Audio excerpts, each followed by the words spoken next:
Welcome to the first ever Division III podcast. I am Technical Sergeant Kelly, your Division III Vice President, and we are here in Orlando, Florida, at the Orlando Hilton. Great place, great atmosphere. We have hundreds of people from across the globe in the Air Force coming together for the AFSA convention, also other career fields conventions, and then we all came together for the past 3 days for the PEMS. So before I go any further, I'd like to introduce the one and only International President, Stephen Haro, and he's going to come over here and give us some insight. Welcome. Appreciate you having me. Yeah. So IP Haro here has just been elected for a second term as International President, and he's elected again because of his great commitment and sacrifice and all the different things that come with being a great leader. He's very genuine about everything he talks about. He knows how to speak to people. He's very committed to bringing more change to the Air Force, the things that we're trying to get after. So I'm going to ask him a few questions. How long have you been a part of AFSA? Since 2010, I signed up at Keystone Air Force Base at Chapter 652. And then, I've been going up through all the different leadership positions. And then, going into my second term, like you said. Awesome. All right. So I'm going to ask a few questions that I have written down. We're going to get after them. So can you tell us about some important topics that were covered during the convention? When it comes to international convention, I think one of the biggest things that we saw from it was delivering the briefing about what's going on in the association. Right, from the IP side of it, in my opinion, the membership deserves that information. So on the international side of it, right, it's just great information about the association. But to me, I think the most important thing when it comes to the convention is the networking piece, right? Building those connections. Chapters talking to chapters connected with the division leadership, with international leadership, but also the legislative, right? And that's why AFSA exists. So at one point, the legislative forums at the end of the international convention, those are least attended forum that we had the whole time. Right? People were in the room for the elections, we were running the legislative forums, and we wrapped up. So we moved to the front after the war. Right? So when it comes to that, it's the legislative forum, the briefings of understanding what's going on in AFSA, but really the connections going on in the breakouts, in between lunch for breakfast and things like that. I love it when the members talk with each other, and the chapter persons talk with each other, trying to see how each chapter can get more strong. Can you speak on the 2026-27 legislative that we pushed out? Yeah, so I won't get into specific topics, right? But when it comes to the legislative side of it, right, I think, we went to the mic and kind of talked about the child care survey that you did. Hearing from the membership should understand that the legislative platform comes from them. Right? There'll be some things that get interjected in, but that's why we vote on it. But really, it's a grassroots organization, right? We want to hear from why members are losing sleep at night, what's going on with teammates, right? And how AFSA can take that, put on the legislative platform, and get in front of elected officials. Very good. Why is it important to be a member of AFSA? It's to get your voice heard, right? That's the biggest thing, is get your voice heard, right? And you guys have heard me talk about this, but AFSA offers so much more than just legislative actions, right? Think about everything you're doing at the chapter, right? We're a chapter president, now you're a Division III vice president, right? Leading at the division level, leading in a remote environment, right? So building those connections, being a person of influence when you're not co-located.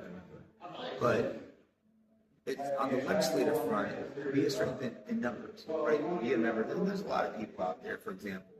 When I go talk to senior COs or section leads or chief master sergeants running sections or groups or maybe even a wing, a lot of them say, Steve, I shouldn't have time to go to the meeting. How can I be a member if I don't have time to go to the meeting? Your membership is making a difference, right? Minutes are very limited, and we understand that, right? But being a member, one, you get your voice heard. We're a vehicle to get your voice heard in a room that you're not in, to represent the pain and the sacrifice, the joys and successes that service members and their families are feeling, right? But then on the other side, right, at the local level, you're gaining all these skills that you wouldn't get, just from leading being in a leadership position in your career, right? It's connecting with different leaders from around the base and then building those networking tools to really strengthen the toolkit that members have. Where does their membership dues go? So yeah, membership dues go to the operation of the association, right? So it's a bunch of different things, right? But we get asked that question a lot, right? And that's why where those briefings come into play, right? To go, this is where the money's going to, this is what we're doing, this is what we're doing on capital, right? So there's a lot of times people think that all their money goes to this convention. That's not really what it is, right? This convention, we have different sponsorship. Yeah, we have registration costs, right? That come with different ticketed meals and things like that. But also, it's helping run the operation of the association so we can get people on capital, right, to advocate on their behalf. How can our local chapters in the Midwest fly high? What can they do to improve themselves and build numbers and do more than what they're doing now? Division 3 is actually one of our better divisions that we have, right? We talk about the compliance side of it as well. But one of the things I see, especially from, Division President Super Dave Bamberg, he does a really good job of connecting, right? And everybody's connected at a different level, but he's providing the mentorship. Right now he has you as Division Vice President, right? So someone might look at Super Dave like, he's not as most recently retired as I am, right? So he's a little bit older, but now he has the active duty component to help him out to really translate that language and translate that connection to the active duty chapters. But I think it's really just having that connection piece and looking at the chapters and helping them through their own struggles, right? Every chapter is going to have its own culture based on the culture of the location. You might have some that are very mission focused, right? I mean, all based on mission focused. But when it comes to the chapters, like I always give love to chapter 881, right? And chapter 984 out and often. The stuff you guys are doing is tremendous, right? You're making community service look fun and enjoyable, which it should be, right? It gives you purpose. But I really do think it's, time and effort, right? Time and effort goes, or attitude and effort as well, goes into any action that a chapter is making, right? So it's just being honest with your culture, seeing where the successes are, seeing where the failures are, and really trying to have some corrective actions to be better for the next month, the next quarter, the next year. What are your priorities over the next 2 years? A lot of mine, you guys heard me talk about this, is continuing to support the chapters. Without the chapters, there is no AFSA. Without the member, there is no AFSA. So one, we really got to make sure we're spending accurately, right? And being mindful of how we're spending our money, where the money's going towards, and making sure the membership understands what the money's going towards, right? So we're trying to get a fix on that, but also we need to increase the membership. Right, a lot of times people think we need to increase the membership based on the money that's coming in. That's part of it, right? But not the number one thing. Increasing the membership means more awareness to what the service members are going through, get your voices heard on Capitol Hill. And then after that, it's really kind of modernizing the association, right? When you're looking at our website, right, looking at these different things, there's some things that have been this way for quite some time, and we're not listening to the chapters going like, hey, this form, I can't even open this form to do this report because it's in the wrong format, it's in an outdated format.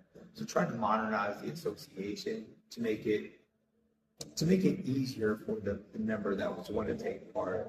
When you I always look at minutes.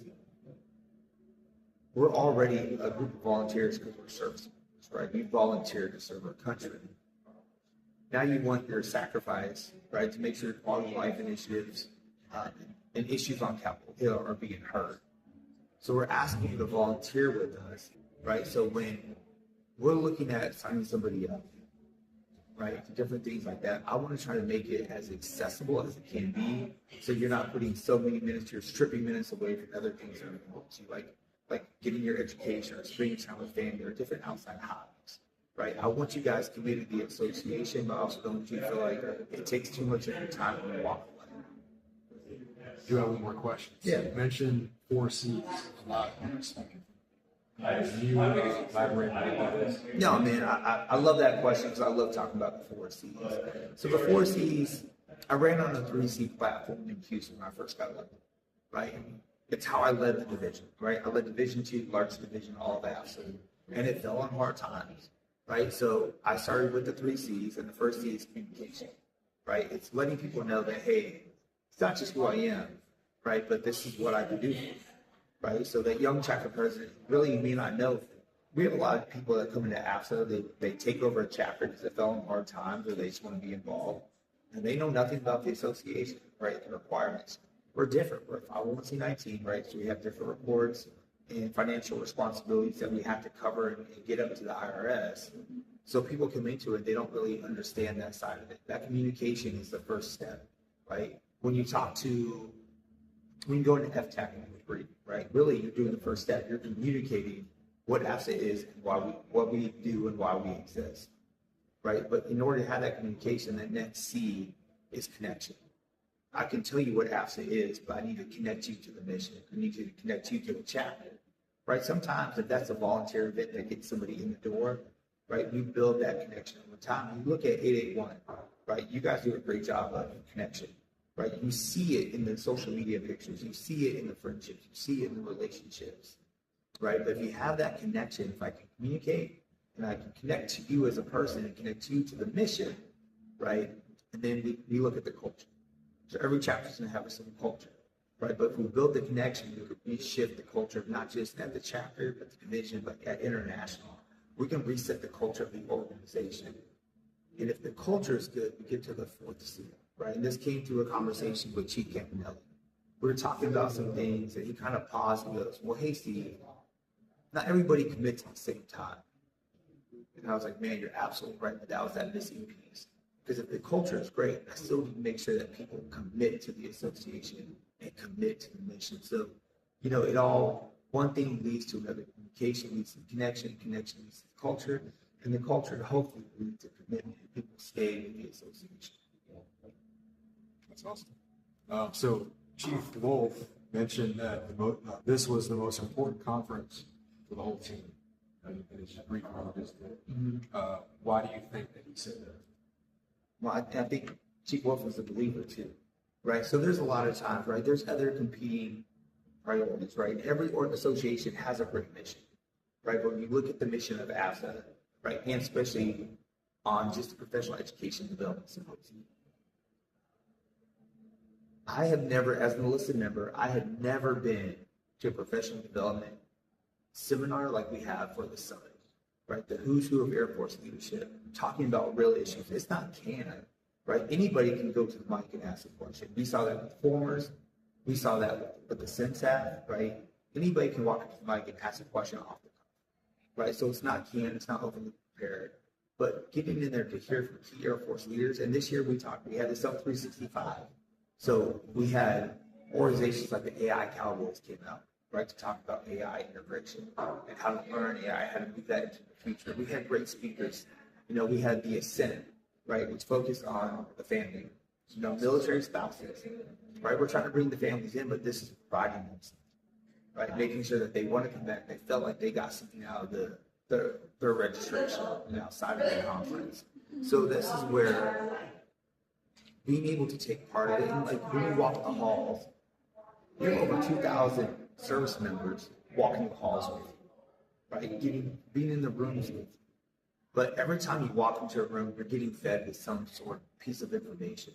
And it's real talk from real Air Force, not just enlisted leaders, but senior leaders were here with us. We had the Undersecretary of the Air Force in the room talking to our service members. That's awesome. Yeah, so this convention has been amazing. We had the first 3 days was all AFSA business, and then Ted's 3 days. So we're in our third day, about to close out. What I also like was the breakout rooms. We had different lists of things going on at one time. You get to choose which one you wanted to go to or interested in. They're all from leaders as well who have been prior service members and they've gotten out and become mentors for people.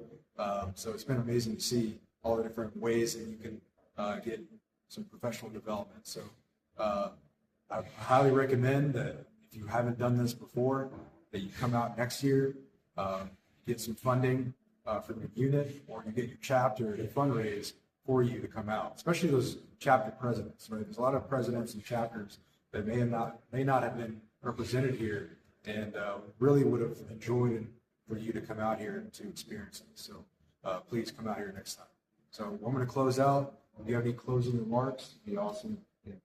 Yeah, I mean, this is something that with this association, it's from boots on the ground to the final sunset that wins us all, right? Just give us a chance to be your voice and give us a chance to really take care of you. But yeah, more people need to take part because it's a fantastic mission to be a part of. I appreciate you.